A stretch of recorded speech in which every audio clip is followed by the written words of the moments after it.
Jangan lupa di subscribe channelnya AA Bogel, YouTube. Oke.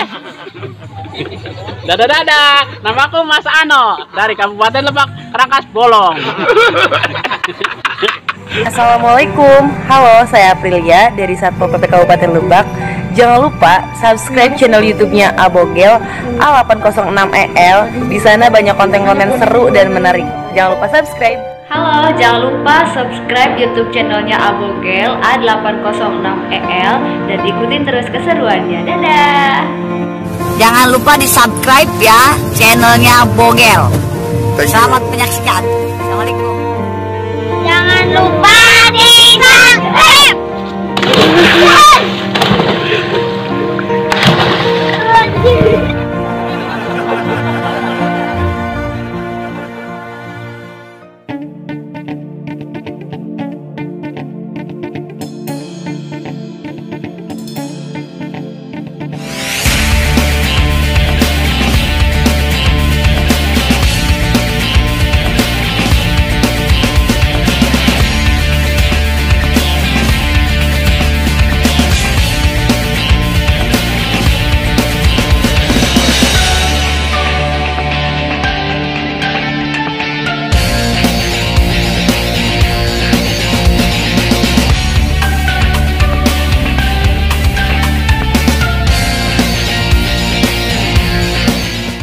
Assalamualaikum warahmatullahi wabarakatuh. Ketemu lagi sama gua Bogel di acaranya ngobrol bareng Bogel. Oke bro, kabar bro? Sehat? Cek. Wah ini temen gua nih bro. Ini wah bos gua satu ini, gua bingung sama dia. Lu pengusaha foto, wedding atau musisi sebenarnya? Saya oh ya, dulu. Nama asli siapa sebenarnya? Nama asli lu siapa sebenarnya? Nama asli gua Muhammad Fauzan Setiawan. Muhammad Fauzan Setiawan. Kenapa lu pertama kali dipanggil namanya aja dicek? Jadi dulu tuh ada zaman SD situ ya. Jadi waktu SD tuh gua putih sendiri sih bang. Jadi ada temen namanya Arif. Kalau zaman dulu tuh lihat yang putih kan, oh Cina nih, makanya cek. Tapi bukan Cina loh? Bukan. Enggak sih, kayaknya nggak ada deh, Kayaknya nggak ada. Bener ya? Iya. Komunis. Enggak. Muslim tulen dari orang tua. Ya, karena mendingan Cina loh kata gua. Iya ya, padahal ya. Biar kontroversi kayak Ahok. Kalau gua kemarin makan aja langsung, Mas Cina ya? Langsung apa kalau Cina gua bilang. Sipit ini kerugian kita sebenarnya. Iya. Oke, cek. Lu udah lama nih bikin Jesse ya? Jesse ini tahun berapa sih berdiri? 2014. Dulu bulan Oktober awal sih. Sebelum di Jesse lu usaha apa sebelum? Bukan usaha sih, dulu tuh malah kerja saya. Jadi kerja di ini bang, Jakarta di perusahaan agensi gitu. Jadi ngurusin event bagian desain. Nah itulah, makanya banting setirnya jauh banget. Sekarang dari ngedesain ke fotografi tuh sebenarnya bukan ya, sebenarnya ada relevansinya. Cuman passionnya emang bukan di fotografi sebenarnya, lebih ke desain. Karena sarjana DKV dulu, kuliah itu nggak boleh DKV. Kelautan dan perikanan apa DKV? Kelautan dan perjandaan. Aduh, DKV baru dengar gua. Ini DKV apa? Iya. DKV itu desain apa? Desain komunikasi visual. Oh, DKV berarti ya. DKV visual. Jadi tadi basicnya lu sana ya. Iya. Emang nyambung lah. Nyambung sedikit sih ada. Lebih berpikir karena lebih menguntungkan usaha pribadi, jadi lu coba untuk buka Ya. sendiri. Karena kalau usaha desain di Rangkas kayaknya mentok di zaman itu ya. Mentok, jadi nyari usaha yang bisa masuk nih di kota Rangkas ini apa.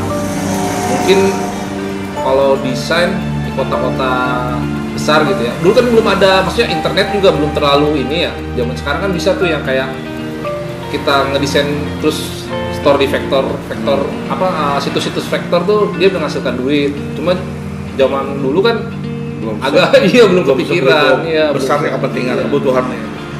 Makanya nyari yang bisa dibutuhkan di. Lu pertama kali buka di mana? Di Pasir Sukaraya, tetanggaan kan kita. Asik. Sedap. Ini lu pertama kali buka sana ya? Iya. Berarti di sini itu adalah tempat kedua. Iya. Kalau yang di sana kan gua liat Jesse Kampung Sawah. Kampung Sawah istri Jesse Salon. Jadi istri itu buka salon. Namanya udah Jesse duluan. Nah, pas gua 2012 itu istri buka salon, Jesse Salon. Pas gua mau buka usaha 2014, bingung nih mau ngisi pakai nama apa nih usahanya. Makanya yaudah ikut istri lah yang udah duluan. Gitu ya, bisa saling support. Ya, bisa saling support. Akhirnya ya alhamdulillah, maksudnya bisa juga gitu pakai nama salon, akhirnya sama gitu. Kenapa namanya Jesse? Jesse itu sebenarnya singkatan Jesse Paujan Susi. Gitu. Jansi dong. Jansi ya harusnya ya. Jansi. Jangan. Apa kira ini jarang di sisi gitu. Ini jarang di sisi. Jangan di sisi. Di tengah ya, bro. Di tengah. Tabrak dia kayak. Sekarang karyawan berapa, Bro?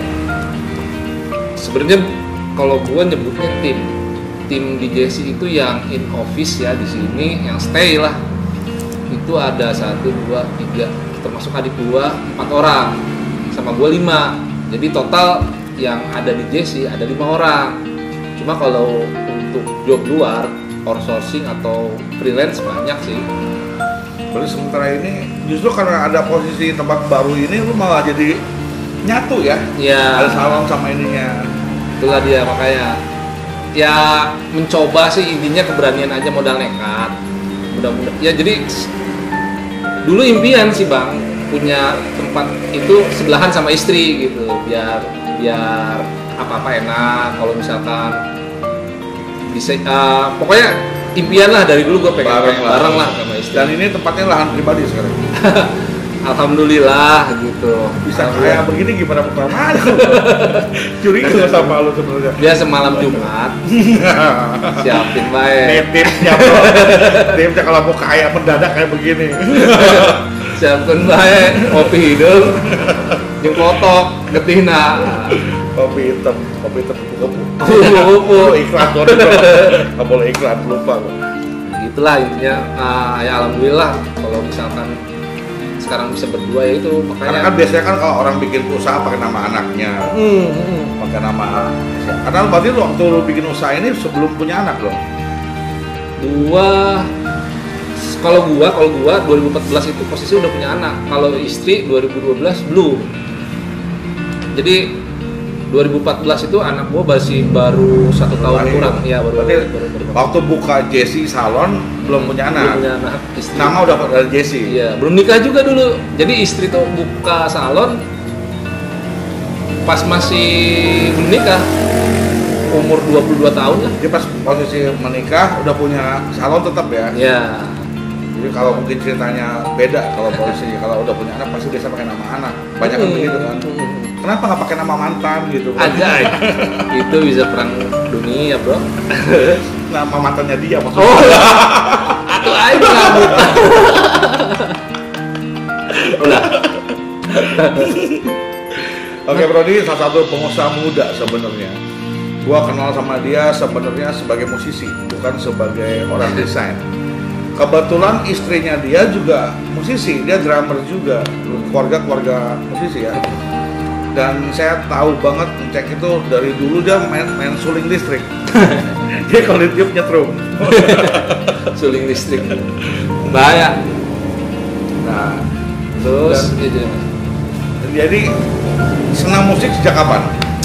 kalau musik sih karena dari SMA ya, dari SMP gua. Jadi yang ngeracunin musik itu dulu sebenarnya ini gua sih, guru gua sendiri. Guru gua dulu Pak Ela namanya. Pak Ela itu yang ngasih influence. Lanjut lagi, Bro. Oke, kita lanjut. Ada iklan dulu lanjut. Nah, ini yang gua harapin banget. Iya. Dan terjadi gitu. Ya jadi kalau tadi balik lagi ke musik tuh, dulu Pak Ella itu guru musik di SMP 1, kan gue SMP 1. Keluarga Pak Ella tuh guru spiritual semua. Wah, ya? itu dia makanya. Dari Pak Ari, dari spiritual semua deh, sampai ke si Adi. Iya, kenal lah pasti. Iqbal. Karena gue dulu pernah ngeband sekali. Waktu itu gue festival di salah tempat di Cilegon kalau nggak salah dulu 90 berapa 7 deh 98 atau 9 gue lupa deh. Dan gue nggak ada personil drummer, gue ngambil Iqbal adiknya Pak Ella itu. Jadi sama keluarganya beliau tuh sama Klausas ya. Klausas, pemilik ya. Udah senior, salut buat Klausas. Itu musisi senior di Lebak gitu. Dan musiknya juga aneh menurut gue. Dan setiap anak didiknya dia jago-jago main musik. Jadi dulu tuh kalau lihat Pak Ella main gitar tuh pasti gimana ya? Gue juga pengen main gitar gitu. Dia punya karisma saat dia main gitar, gue juga pengen gitu. Kok gue pengen gitu. Ya? Tapi lu nggak homo kan? Sampai-sampai ini bang, dulu tuh dia kan punya rental komputer ya di Publik. Gue sampai ngebelain dia datang ke tempatnya, pura-pura ngerental komputer. Padahal nggak ada tugas, nggak ada apa. Hanya untuk cari muka doang. Nah, iya ke situ, agar bisa ke situ dan ketemu sama Pak Ella. Sugan-sugan nanti lagi di kosong nanya-nanya teori-teori tentang musik gitu. Basic musik. Iya. Keren sih. Jadi emang menginspirasi banget ya Pak Ella itu. Nah terus dari zaman lu bermusik dulu nih ceritanya, kita ungkap sedikit bermusiknya nih. Ke musik. Lebih seru udah kabar musiknya. Lu pernah ngeband juga?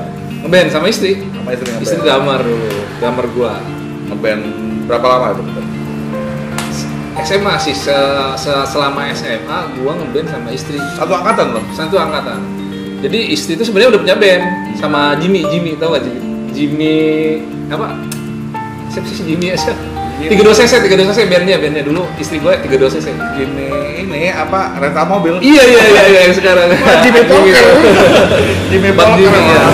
Nah, Susi itu bandnya sama Ajimi dulu. Cuman Ajimi kan band yang di luarnya, band sekolahnya sama gua istri. Jadi pas dipacarin, kok gini sih pas dipacarin gitu. Baru full sama gua gitu band. Sekarang udah punya anak satu. Berapa tahun? Udah kelas 1 SD sih. Berarti 7 tahun ya? 7 tahun. Berarti lu sekarang posisinya udah fokus ya di Jesse sendiri ya? Di usaha ini. Tapi masih tetap ngeband dong sama istri? Sekedar hobi aja. Sekedar hobi. Cuma ya gimana ya, yang namanya kita udah pernah ngelakonin gitu ya, gak bakalan hilang sih, apalagi ilmu gitu ya. Kalau ilmu pasti nempel mah ada. Cuma mainnya mesti jago gitu. Peletak-peletuk lah. Makanya dia nggak pernah lepas dari gitar. Asik. Bang Bogel nih senior. Senang istri orang. Senang istri orang ya. Bener. Nah ini sekarang Jesse tim dari 2014 sampai sekarang, lu pengalaman terunik apa atau teraneh apa atau yang paling berkesan yang nggak bakal pernah lupain, lu ada nggak? Selama di lu ngegarap dunia foto sama wedding. Gue pernah nih, gue pribadi ya, gue pernah cerita, gue pernah juga buka kabel ini ya. Pengalaman gue terparah itu ketika gue punya job di Sukabumi dan ternyata itu kameranya bisa nge-write tapi nggak bisa ngebaca. Terus gimana dong? Gue nge-shoot sampai selesai, pas gue mau render kagak bisa. Anjir. Terus gimana? Untung gue punya cadangan pakai kamera foto. Oh gitu. Jadi gue foto, jobnya itu job kesut, job nikahan, job apa film. Buat film. Jadi dia foto. Dan gue ngomong saya Deddy Sofyan, klarifikasi. Siap di penjara. Pemasrahan diri, siap di borgol, siap mengganti rugi segala macam. Wah, anjir, nggak mungkin gue ngebayangin dia kawin lagi. Iyalah. Itu udah kasih segala macam rasa malu. Gitu nggak bakal gue lupain. Nggak bakal gue lupain seumur hidup gue itu. Tapi kalau misalkan di JC sih sebenarnya lempeng-lempeng aja sih bang. Cuman yang ada itu paling karena gini sih, apa Rangkas itu kan tipikal orang-orangnya unik nih termasuknya. Dulu tuh bukan dulu sih, kemarin mah Gue kan foto nih, posisinya abis beres akad, itu kan resepsi udah dimulai nih, mengucapkan selamat tuh. Cuma biasanya karena wedding di rumahan, kan tidak ada yang berkoordinasi kan. Jadi MC itu udah lepas tuh. Pas saat ngantri salaman. Keluarganya kan masih pada banyak yang pengen foto tuh bang. Nah di situ gue lagi foto keluarga. Ini yang lagi ngantri mau salaman, pada marah-marah. Coba sih, ini fotografer jangan moto aja deh. Bapak sehat, fotografer gitu kan. Masa fotografer nggak boleh moto? Yang difoto keluarganya lagi kan, bingung gitu kan. Jadi kita serba salah ya gitu sih intinya yang kulturnya ya. Iya, kulturnya gitu. Jadi Kita beda peradaban. tapi biasanya di situ kita ini aja sih, cuma ngasih arahan aja, Pak, kita lagi moto keluarganya dulu, nanti kalau nggak moto kita yang dimarahin gitu. Jadi gimana sih? Mungkin beda ini ya, mungkin karena kultur ya. Iya, Jadi, betul ya. kalau kita bukan kota gede sih. Iya, iya. Jadi ada beberapa hal sih yang seru sebenarnya di dunia videografi Ya. sama dunia fotografi. Gua pernah Khususnya perweddingan, khususnya. weddingan gue lucu.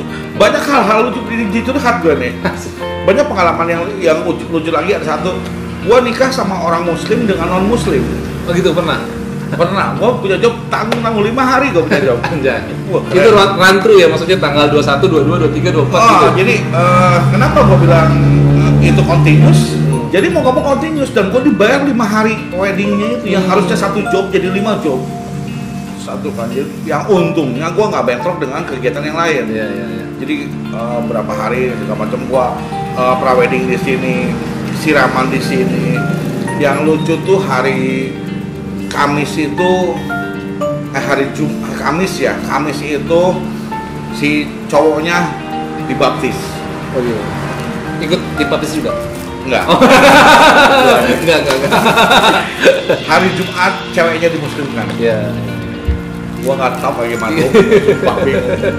Itu di Rangkas, Bang? Di Jakarta. Oh, di Jakarta. Di daerah Pasar Kenari deh. Lupa gua Jakarta. Berarti jam terbangnya udah Terus yang lucunya lagi, hari Sabtunya itu keluarga cowok, hari Minggu keluarga cewek. Jadi terpisah.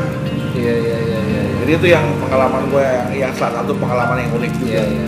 Jadi ya nggak beginilah. Ya emang dunia preweddingnya, tapi untuk tahun berapa itu kira-kira? Tahun 90-an kan? Gue pertama kali nyobain ikut kesut 99. Oh, 99. Nah, jadi itu kejadian tuh 2003, 2004 deh perasaan gue. 2003, Jam terbang lu emang udah lumayan lah kalau Nggak tahun juga. segitu. Kalau dulu itu justru kita nggak ada buat ngegarap satu wedding itu butuh banyak kerjasama. Iya. Kadang-kadang kamera gue nggak ada minjem sama lu. Iya. Cuman yang mohon maaf kadang-kadang karakteristik ego kewilayahan kita yang di Lebak ini yang kadang-kadang juga nggak bagus. Saling gotok-gotokan di belakang, saling jatuhin harga. Sampai ada satu orang yang punya usaha sama kayak kita ngomong begini, Gel, lu doang satu punya studio nama doang. Kamera minjem, laptop minjem, semua minjem. Justru itu yang gue pengen, Bang. Dan lebih gila aja lagi, mereka dulu 1,2 jobnya gue bisa dapetin 6 juta, 9 juta sekali dapetin job. Itu pengalaman pribadi gue, karena gue lari keluar kota. Mereka nggak tahu kalau posnya kita punya apa. Iya. Taunya kita bawa barang, Iya. banyak kan dulu pakai M3500 ya. Wah, gede banget kamera. Gue sering pinjam sama Iyang dulu kan, sama Iyang di Cipanas itu kan Iya. sama Hendro, Iya. sekarang segala macam gitu. Jadi kadang-kadang itu yang jadi unik gitu ketika menemukan wah kayak begini ya ternyata. Ada yang editor gua lebih lucu lagi ketika posisinya gua suruh, kan dulu mah nggak punya duit buat beli Iya. kaset lagi, pakai kaset yang gede tuh, kasetnya di rewind, diambil, dipasangin lagi buat wedding berikutnya. Nah kejadian pas gua lagi Mini DV. bukan mini DV, udah baru, masih yang gede kasetnya, Betamax. Wush. Yang Betamax. Iya. Nah pas gua ngerender, dia nge-rewindnya nggak full, cuma setengah. Ya, terus Dia capture Iya, ke komputer, udah diambil sama temen gua punya job. Disikat, Diambil, timpal di-rewind lagi. semua. Timpal lagi. Ditimpal. Acara utama nggak ada, nuntut lagi. Tapi itu pengalaman dulu. Kalau sekarang justru gua ketika ngeliat teman-teman di dunia fotografi sekarang sama perweddingan deh khususnya, ini keren-keren. Iya. Termasuk lo juga gua bilang bagus. Jadi mudah-mudahan sih kedepannya buat para pengusaha-pengusaha wedding organizer juga bisa lebih maksimal, bisa lebih bagus lagi. Belajar dari kesalahannya senior-senior yang dulunya, tapi sekarang udah mumpuni ya, tambah dengan alat yang sangat canggih. Ya. Ada yang pakai digital, cukup dengan memori doang dan segala macam. Beda dengan yang kayak dulu. Bahkan sekarang banyak juga menggarap wedding hanya dengan handphone. Tapi bunuh diri sih kayak gitu bahaya, jangan bang. Aduh, zaman sekarang pakai. Tapi ada ya? Tapi ada yang menggarap dengan handphone doang. Ngeri. Nggak berani. Jadi kalau buat teman-teman yang emang fokus di usaha seperti itu, ya itu nggak mungkin. Tidak akan mensupport, bahaya sekali. Karena jajannya mahal usaha begini. Nggak murah banget. Sampai minjem bang, minjem ke bank. Kalau nggak nekat mah. Jadi apa ya itu prosesnya. Ya. Berarti lu selama 2014 sekarang udah hampir 6 tahun ya. Nah, progres yang lu rasakan pertama kali lu buka di pasir dengan sekarang gimana? Lebih signifikan di mana? Jadi zaman di pasir tuh dulu pertama buka ya.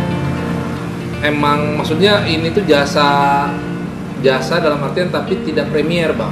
Kayak foto studio kan di Rangkas itu bukan suatu kebutuhan yang premier ya.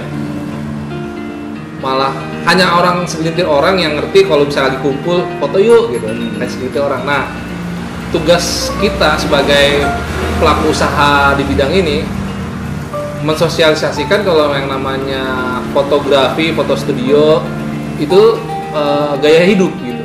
Kayak di Bandung misalkan. Kalau misalnya lu lagi kumpul-kumpul nih 5 orang, 6 orang, habis makan-makan, ya lu harus foto-foto karena itu momen gitu loh. Nah itu ya yang ingin gue edukasikan ke semua orang-orang gitu, karena emang momen itu mahal. Lu ngumpul bareng-bareng, balik masing-masing kan nggak ada ininya gitu. Siap-siap doang. pakai HP kalau HP-nya nggak hilang, taunya kecopetan, besok hilang dong semua memorinya. Karena dia juga yang suka bikin rese di kampung gua, bro. Asik. Kalau lebaran macet gara-gara dia ini. Buat warga Pasir, mohon maaf. Kalau udah ada lebaran penuh Pasir, foto-foto sama anak Jesse semua. Bukber, sampai foto-foto barengan sama komunitas mereka sendiri ngantri di Pasir. Ya tapi salut lah buat lu sendiri cek sama keluarga juga. Gua sih support terus. Karena ini bisa melihat peluang itu dan tetap bertahan di dunia seperti ini. Nah sementara ini selain foto sama salon dan juga fotografi dan videografi, apalagi selain itu Jesse punya apa? Insya Allah sih, insya Allah. Ini kan di tempat di ujung situ tuh. Jadi di Jesse yang baru ini ada 3 ruko nih ceritanya. Yang sebelah, yang sini diisi gua, tengah isi istri. Nanti insya Allah 2021 ada usaha baru lah. Cuman mau diceritain, takutnya istri ini lagi Surprise. surprise lah, nanti ada usaha baru di sana berhubungan dengan kucing gua tadi. Oh, gua udah nyangka ke sana. Berarti nggak surprise dong? Iya. Ya, maksudnya berhubungan dengan binatang-binatang lah nanti. Gitu. Iya, mungkin lah. Doain aja, minta doanya. Dan mudah-mudahan juga bisa berjalan dengan lancar juga semuanya. Amin. Yang pasti karena kalau udah punya lahan begini enak ya. Iya, enak sih. Strategis, pinggir jalan. Terus selama lo usaha begini, pinggir jalan begini, ada suka ngerasain lo nggak sih? Asik. Sebenarnya gini ya, itu nggak mau nanya doang ini. Lu ngomong aja, ngerasain lu nggak sih sebenarnya misalnya ada preman, mabok gitu gitu. Kalau kayak gitu enggak sih. Cuman kalau misalkan ya sama-sama ngerti lah hal-hal yang kayak gitu kan nggak bisa dihindari ya. Kayak misalkan ada yang datang minta sumbangan atau apa gitu ya. Ya kalau misalkan itu masih wajar. Menurut gua dalam hal wajar, ya gua kasih gitu lah. Kecuali emang bener-bener menekan dan memaksa gitu, hal yang memaksa ya beda lagi mungkin ceritanya. Enggak, ini kalau misalnya hal-hal yang wajar mah nggak apa-apa. Untuk kepentingan, tapi lo support kan untuk kepentingan publik? Iya, kalau kepentingan publik ini gue sangat support banget, apalagi melibatkan masyarakat gitu ya, sangat support. Jadi kita selalu peka ya dengan lingkungan. Nama Mi? Asik. Iya, ini dong Mi sini dong, sombong Maminya. Aduh, Maminya sombong nggak mau ketemu. Dia udah gatel pengen main band. Asik. Lu ya, karena kalau ngomongin musik lagi, apa sih yang mengiklud lu dari sisi musik tuh? Sebenarnya gini ya, dulu tuh main musik karena ini sih, musik itu yang menyelamatkan gua bang dari masa muda gitu. Masa muda zaman tahun 2000-an kan gimana ya, anak-anak tahun 2000 awal itu tuh nggak punya sarana penyaluran untuk, jadi umur 15 sampai 18 tahun itu, 14 lah, bahkan 14 tahun sampai 18 tahun itu butuh apresiasi gitu. Jadi ya butuh wadah. Apa nih? Gua butuh diapresiasi nih. Lewat apa nih? Jadi kalau misalkan gua nggak di musik, gua mungkin balapan, mabok gitu kan. Ya gitulah, kayak gitu-gitu. Jadi kalau jadi musik itu yang justru melindungi gua gitu. Jadi karena ada musik, gua rajin di rumah, ngulik, pulang dari sekolah, gua langsung buru-buru ini megang gitar, belajar. Dulu Pak Ella kasih tahu kalau mau jago main gitar lah minimal 5 jam. Dan itu gue lakonin 5 jam main gitar gitu, ngulik apa aja gue stretching apa gitu. Ya walaupun maksudnya dulu juga nggak jago-jago amat, cuma yang penting itu yang menyelamatkan gue, musik. Jadi, arahnya lebih positif. Lebih positif jadinya. Bukan kalau jago itu ada standarnya. Iya. Jago itu standarnya. Kita nggak pernah melihat bukan ngomongin skill di musik gitu. Ya kan, tapi ngomonginnya kan soul, banyak deh pokoknya yang berbeda deh. Tapi kalau kalau emang itu menyelamatkan, berarti ada dong satu grup musik atau aliran musik apa yang bisa lo jadikan yang jadikan lo pikir itu, wah ini hobi gua nih, atau ini solo gua di sini nih. Iya. Siapa tuh? Ada nggak? Ada, zaman dulu tuh. Nakowi Damar bukan? Edi Van Halen. Aja. Kamu gerak Nakowi Damar sih? Nakowi Damar. Oh, Damar ya? Kemarin meninggal tuh ya? Iya, kemarin beliau posisi besar tuh. Ya, buat orang Lebak nih berduka ya, karena kita kehilangan posisi besar. Ada unsur Indonesianya, apalagi dari Banten, khususnya Om Edi Van Halen. Berduka kemarin buat Lebak, apa ya? Berduka Lebak, kehilangan aset besar. Nah, siapa kira-kira yang mengiklud lo di musik? Dulu tuh ada sepupu gua, dia umurnya lebih tua lah dari gua. Dulu tuh dia suka. Ada, dia bukan orang Rangkas sih sebenarnya. Siapa? Namanya Henry itu dulu dia sering nyetelin musik Nirvana. Dari Nirvana tuh wih asik juga nih. Cobain kan kalau main gila kan kalau misalkan live gitu ini. Nggak apa-apa. Di mana bro? Punten aja. Punten seluruh. Jadi lihat Cobain main gitar tuh kayaknya asik gitu. Nah dari situlah belajar. Dulu biasa semua like spirit ya itu dari situ sempet tuh kena ke pang-pangan, asik pang-pangan biasa. Cuma pangnya pang melodi, main sama sabab dong. Sabab hardcore kali ya. Dia biangnya pang. Oh dia malah. Biangnya pang sabab. Dulu tuh ngepang-ngepangan, tapi kenanya dulu nggak sengaja ke toko kaset. Pas lihat ada Endang Sukamti kan sama Rocket Rocker tuh tahun 2003 gue beli kaset Endang Sukamti sama masih SMP gue itu. Ini waduh parah. Dulu di Barata. Lawan lupa gua. Di Barata dulu ada toko kaset kan, masih ingat kan bang? Gua beli kaset Endang Sukamti di situ, sama Agagi itu. Rocket Rocker di Barata, Endang Sukamti di Agagi. Ya asik juga nih kan, maksudnya dulu kan jiwa-jiwa mudanya tuh masih gua banget nih lagu gitu. Musim-musimnya. Iya. SMP. Seangkatan kita berarti ya. Gue tahu itu masih SMP juga waktu itu. Rambutnya udah putih tapi. Gue kan dari tua lebih dulu. Nah, udah SMP ngepang-ngepangan sama ke gerang-gerangan tuh. SMA kenal Pak Ella, berubah agak soft-soft dikit. Agak lebih ke apa ya? Musik itu lebih ke harmonisasinya. Banyak tuh SMA itu udah mulai banyak. Maksudnya gue udah mulai, oh ya musik ini enak, musik itu enak, udah nggak mau kotak-kotakan gue pas udah mulai paham. Ya. Paham. SMA. Berarti yang pertama kali lu kenal tuh gitu, mereka ya? Ya, tetap Nirvana sih yang pertama kali bikin ini mah. Bikin gugah buat Kacau band ya. itu ya, kacau.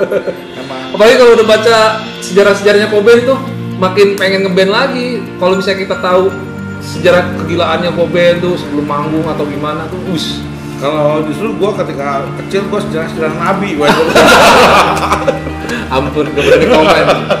Takut. Kalau Nabi Muhammad itu Nabi Cobain. takut. Bercanda bro, bercanda. langsung ini jurus terakhir aja agama. Gak bisa dikomen lah. Emang Cobain apa ya? Beda. Kontroversi lah. Ya, aneh dengan Allen. Jadi sampai kesimpulannya dia cuma meninggal doang yang Bob rasakan.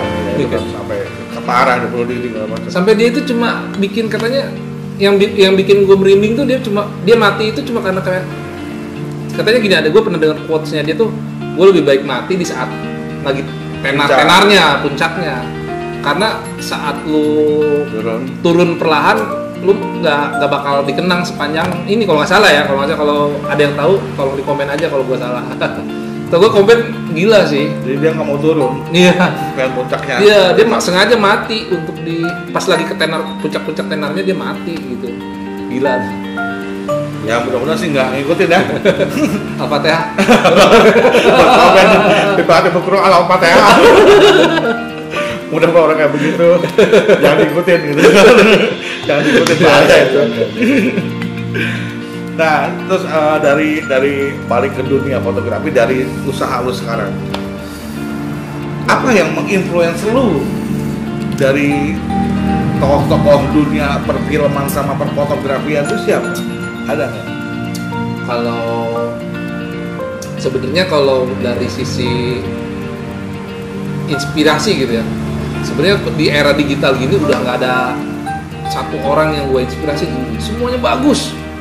Makanya gue kalau misalkan ada orang-orang yang hasil fotonya bagus, dulu kan Darwis ya yang paling terkenal, sekarang tuh udah banyak banget Rio, Tito Carrido, terus ada si ini apa namanya Bogel, makasih. banyak gue followin tuh, mereka tuh punya style masing-masing gitu, dan gue berusaha masuk ke maksudnya mempelajari itu dari mereka semua gitu. Alvin bagus. Gue juga ngelihat ada videografi orang Indonesia yang bikin konten YouTube di Rusia. Apa tuh? Wah, gue lupa namanya. Dia hidup di Rusia. Gitu. Tapi kalau udah bikin konten YouTube itu keren. Gitu. Keren, lupa gue namanya. Lu yang keren. Iya, pasti. Gue pernah yang tahu. Tentang apa sih? Dia vlog juga apa? Vlog juga. Tapi kalau bikin travel apa? enggak, kehidupannya dia sendiri di Rusia. Itu bagus banget. Sama kalau anak muda yang bikin gua merinding itu ngeliat Senja dan Pagi.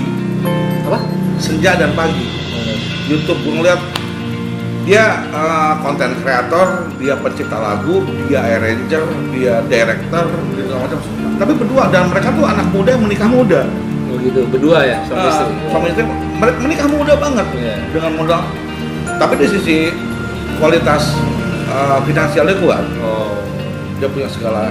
Tapi dari dia nggak garap makan di hutan aja, makan di kali, di buka bersama dengan konten dari rumah berangkat ke kali, dengan segala macam keren. Karena dia yang menggarap si Cynthia Gabriela, itu blog itu dia yang garap. Anji dia yang garap. Anak muda tapi karena itu bukan cuma butuh duit yang ngomong ya. Asli. Di dunia kayak begini bukan butuh duit yang ngomong, tapi emang kamera sebagus apapun kalau nggak punya touch dari yang megangnya itu susah. Butuh ide, butuh skill, dan individunya ngomong. Kan ada ininya, pepatahnya, gun man behind the gun. Man behind the gun. Jadi siapa yang megang alat itu yang berperan gitu, bukan alatnya. Kita belum kasih alatnya 300 juta juga nggak bisa aja gitu. Pak Supri suruh megang itu. Pak Supri, Apura Pak Supri. Pak Supri lu ngomong kangen sama dia. CS Pak Supri. Kangen sama Supri. Josu satu. Ini buat lu cek ya. Harapan buat anak muda Lebak. khususnya di Lebak. Ya umumnya di Banten, bahkan Indonesia deh. Sebagai lu generasi muda nih, lu yang nggak jauh beda umur sama gua. Sih. Bahkan lu kakak kelas gua.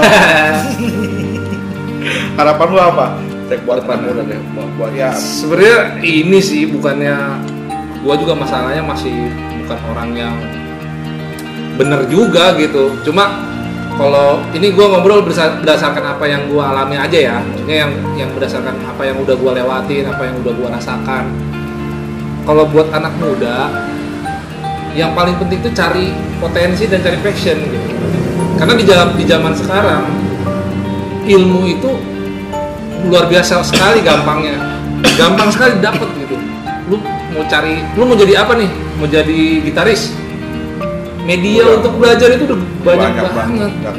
Iya, lu mau jadi fotografer, ilmunya itu udah bertebaran lah, berserakan gitu di mana-mana. Ngambilin ilmu. Iya, tinggal kitanya sendiri gitu yang harus menemukan gue jalur mana nih.